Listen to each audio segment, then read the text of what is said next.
శ్రీకృష్ణ అండి. ఈరోజు భగవద్గీతలోని షోడశోధ్యాయంలోని 10, 11, 12 శ్లోకాల భావములు తెలుసుకుందాము. ఇప్పుడు మొట్టమొదటగా 10వ శ్లోకం. కామమాశ్రిత్య దుష్పూరం దంభమాన మదాన్వితాః మోహాద్ గృహీత్వా సద్గ్రాహాన్ ప్రవర్తంతే చుషివ్రతాః. దీని యొక్క భావము: తృప్తి నొందింపరాని కామమును ఆశ్రయించి గర్వము తోడను, దురహంకారము తోడను, మదము తోడను కూడినవారై భ్రాంతి నొందినటువంటి అసుర స్వభావులు అశశ్వతములైన విషయములయందు ఆకర్షితులై సదా అప్రవిత్ర కార్యములందు వర్తించుచుందురు. అసుర స్వభావమును గురించి ఇక్కడ వర్ణింపబడినది. వారి కామవాంఛకు తృప్తి అనున్నది ఉండదు. వారు తృప్తి నెరగని భౌతిక భోగానుభవ కోరికలను ఎల్లప్పుడూ వృద్ధి చేసుకొనుచునే ఉందురు.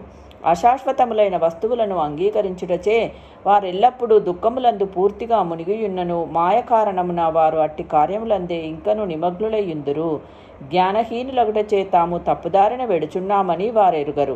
అశాశ్వతములైన విషయములను అంగీకరించుచు అట్టివారు తమకు తామే సొంత భగవానుని మరియు మంత్రములను సృష్టించుకొని తదనుగుణముగా జపకీర్తనములను గావింతురు. తత్ఫలితముగా వారు సంభోగ సుఖము మరియు ధనమును కూడబెట్టమనియు విషయముల పట్ల అధికముగా ఆకర్షింపబడుదురు. ఈ సందర్భమున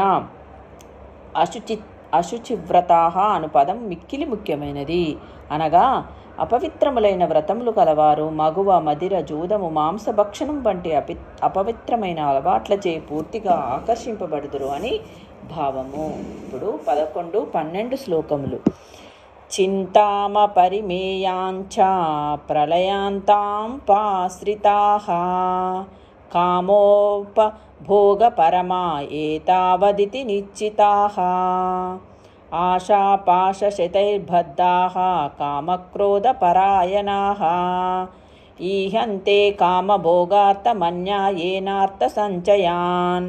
వీటి యొక్క భావములు: ఇంద్రియ తృప్తియే మానవుల ముఖ్యావసరమని వారు విశ్వసింతురు.